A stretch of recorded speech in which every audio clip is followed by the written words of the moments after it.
Olá, boa tarde. Estamos de volta com esta rubrica em torno do Concílio Vaticano II, em que procuramos recuar um pouco no tempo, conhecer os acontecimentos e também perceber as consequências que eles foram tendo no desenrolar do tempo e das épocas. Connosco, Frei Bento Domingues, dominicano, para nos ajudar a penetrar com maior eficácia na densidade deste mistério, desta riqueza, ao fim e ao cabo, que aconteceu na Igreja no século passado, Concílio Vaticano II.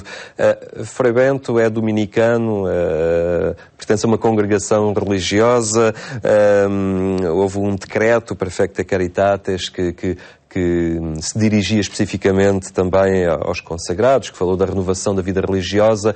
Como é que foi o Concílio Vaticano II vivido no ambiente dos conventos?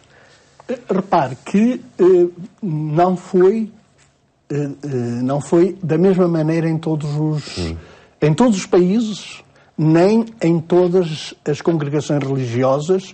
Eu recordo-me dos que me falam sempre que havia tantos, nos anos 50 e tal, havia tantos noviços, tantas noviças, que até fizeram um noviciado novo, grande. Quando terminaram a construção, já não era precisa, porque já eram muito poucos. Quer dizer, é necessário... E isso coincidiu com o Vaticano II? Coincidiu. Mas isto acontece porquê?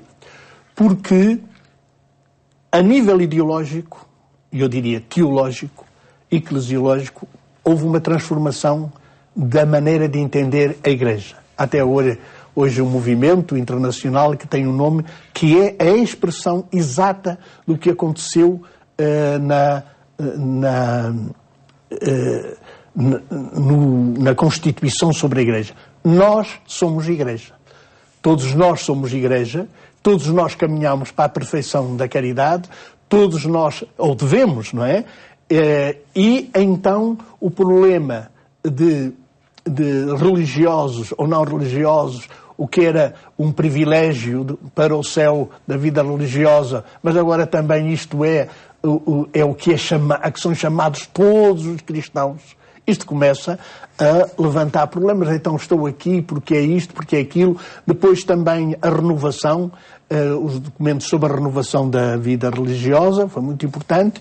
Agora, teve efeitos diferentes de congregação. Por exemplo, veja o caso, que eu pertenço dos dominicanos, desde o século XIII, que os dominicanos não mandam a Roma os seus documentos para aprovar. São aprovados, porque tudo entre nós é por eleição. Eleição local em cada convento, eleição ao nível da província, eleição ao nível geral, tudo é. E depois, olha, é segundo a cama que fizermos, assim dormimos ou assim estrebuchamos. Portanto, o Vaticano II criou um clima também, mas a nível propriamente interno, periodicamente a gente revia as constituições, revia tudo. Agora, há quem diga que o facto de projetar a Igreja para o meio do mundo esvaziou um bocadinho a dimensão comunitária da vida dos conventos. Não só isso. Eu creio que é mais do que isso. Quer dizer, havia mesmo as congregações que eram ditas ativas, missionárias e tudo isso, que eram para a sociedade. Havia uma dimensão que era um outro documento do Vaticano II, a Igreja no mundo contemporâneo. Ora, sentia-se um desnível entre essas afirmações e aquilo que era vivido no interior e na organização interna dos noviciados, depois do tempo de preparação.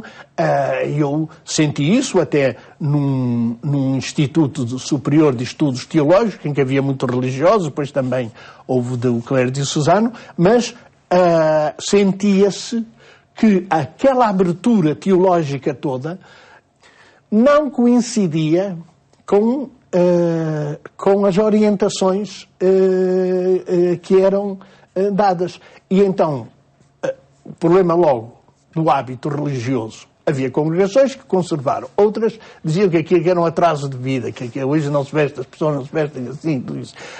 Recorda que eram os cenários, a concepção da Igreja no mundo contemporâneo, a concepção da vida religiosa nessa Igreja que é no mundo contemporâneo e aquilo que era a vida de clausura, pois aí já era diferente, essas congregações continuavam, mas as pessoas também se interrogavam, sobretudo em Portugal, porque as congregações ou as ordens religiosas não foram nunca restauradas com eficácia, as ordens contemplativas, porque eram a mentalidade já do século XIX, que o que interessa a vida religiosa é para as coisas práticas, para ajudar nos hospitais, para ajudar na educação e para isso, para aquilo. Ora, também isso a sociedade muda.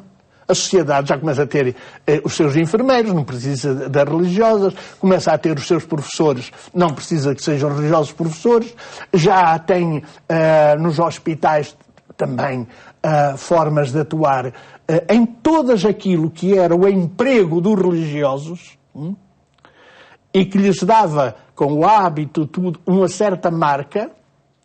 Isso começa a ser desenvolvido pelos leigos.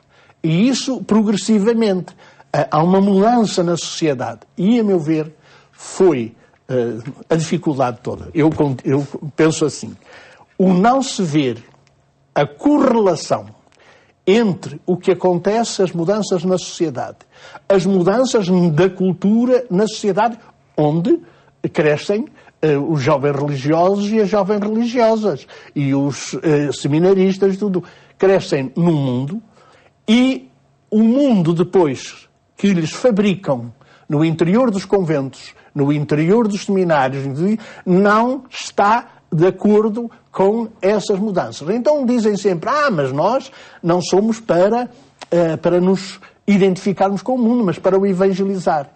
Sim, mas como? De fora? De dentro? E começam as grandes discussões. Então perde-se aquilo que eu chamaria a segurança. Quer dizer, tudo estava previsto, tudo estava orientado, tudo estava comandado, sabia-se o que fazer, o que não fazer, como fazer e não sei o que mais, e de repente as pessoas, o documento do Vaticano II começa a falar da liberdade religiosa na sociedade, a falar de que a última instância ética é a consciência de cada um. É um mundo todo, isso é que eu creio que muitas vezes não se... É o mundo todo dos documentos do Vaticano II e dos movimentos que desencadeou que começa a não estar, mesmo das reformas todas que querem fazer, a não estar de acordo. Quer dizer, há um desacordo profundo, isto é no meu ponto de vista, há um desacordo profundo entre os desígnios do Vaticano II e a sua recepção. Porquê? Porque as pessoas não são decretos. E as pessoas não se governam por decretos. É por evoluções. E as evoluções são muito mais lentas do que esse mundo da informação e do contacto e de dizer agora é assim, agora é assado. Não dá. Muito bem, Frei Bento. Fica então esta análise em relação à vida consagrada, também os reflexos que teve em função da novidade que veio do Concílio Vaticano II. Nós estaremos de regresso então na próxima semana para passar em revista mais algumas páginas deste grande momento que foi o Concílio Vaticano II.